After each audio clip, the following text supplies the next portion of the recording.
Assalamualaikum warahmatullahi wabarakatuh. Kami dari kelompok 1 SMP ingin menyampaikan materi mata pelajaran Bahasa Indonesia pada bab 1 ini tentang cinta lingkungan hidup. Materi ini dibagi menjadi 4 kali pertemuan. Perkenalkan, saya Helmisa yang akan menyampaikan materi pertemuan pertama. Berikut penjelasannya. Bab 1, cinta lingkungan hidup. Kerusakan lingkungan hidup di sekitar kita sudah mengkhawatirkan. Salah satu sebabnya adalah kepedulian masyarakat terhadap lingkungan masih kurang. Sebagai bagian lingkungan hidup, kita harus mencintai dan menjaga agar keseimbangan lingkungan hidup tidak rusak. Kita boleh mengembangkan dan memanfaatkan lingkungan, tetapi kita juga harus tetap memperhatikan dan menjaga dampaknya, termasuk memanfaatkan dan menjaga biota laut. Lingkungan hidup itu mencakup benda hidup seperti hewan, manusia, tumbuhan, benda mati seperti tanah, air, api, dan udara. Jika terpelihara dengan baik, lingkungan hidup dapat menciptakan masyarakat yang sehat, aman, tentram, lahir, dan batin. Semua yang ada di dalam lingkungan hidup itu saling berpengaruh. Lingkungan hidup di sekitar kita merupakan kekayaan yang harus dipelihara dan dilestarikan. Oleh karena itu, kita harus menjaga dan memeliharanya. A. Submateri 1. Membangun konteks. Setelah memahami penjelasan materi tersebut, untuk membangun konteks dan memahami kamu tentang lingkungan hidup, kalian dapat menjawab soal seperti ceritakanlah keadaan lingkungan yang ada di sekitar. Selanjutnya, saya atas nama Muhammad Sofi Akbar akan melanjutkan submateri kedua yang berjudul mengenai teks laporan hasil observasi pada pertemuan kedua. Dalam membaca teks cinta lingkungan, tunjuklah salah seorang teman untuk membaca dengan suara lantang dan simaklah. Cinta lingkungan. 1. Lingkungan hidup adalah segala sesuatu yang ada di sekitar manusia dan berhubungan timbal balik.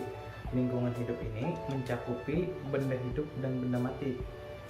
Benda hidup perlu makanan dan berkembang biak seperti manusia, binatang, dan tumbuhan.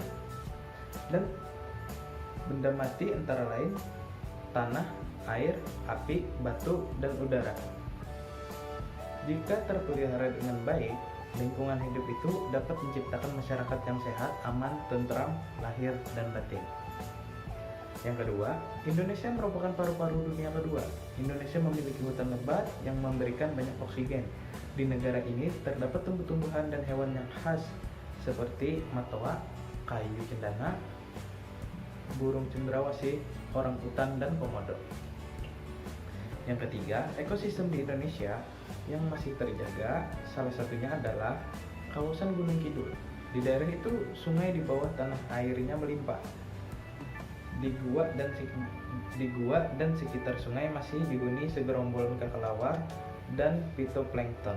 Fitoplankton itu menjadi makanan ikan, sehingga ikan berkembang biak dengan baik. Hewan-hewan melata atau reptil seperti ular, kadal, dan tokek masih berkeliaran.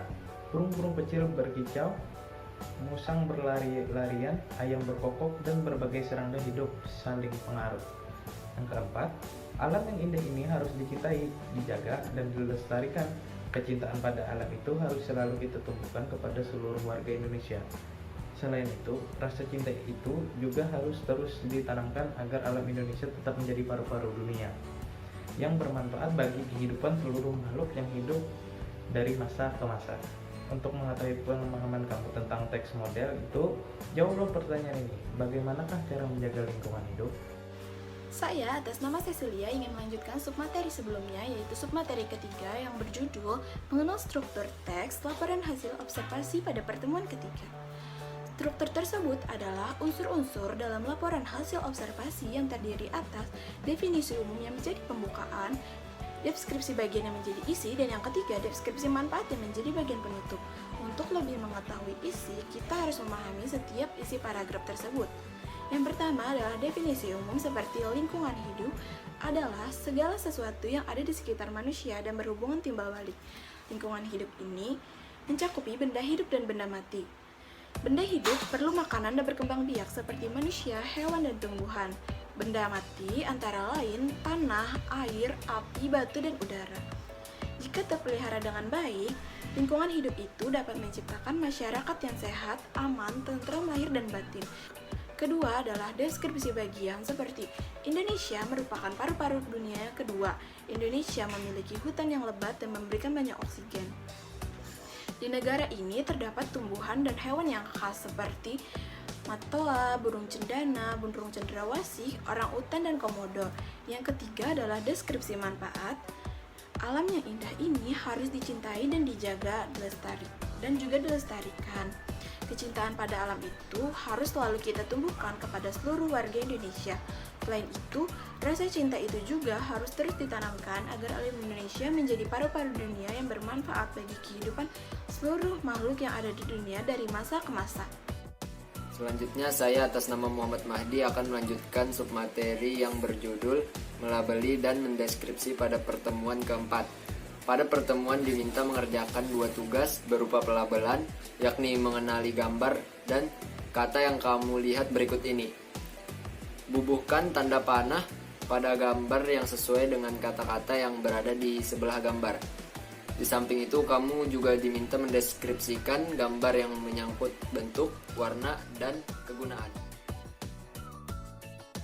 Selanjutnya, saya atas nama Helda Yanti akan melanjutkan submateri ke yang berjudul melabeli dan mendeskripsi pada pertemuan keempat seperti gambar berikut ini.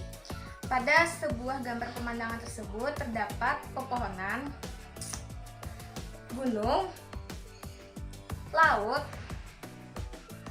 rumah, dan awan. Sekian penjelasan materi dari kami. Salah hilaf mohon maaf. Wassalamualaikum warahmatullahi wabarakatuh.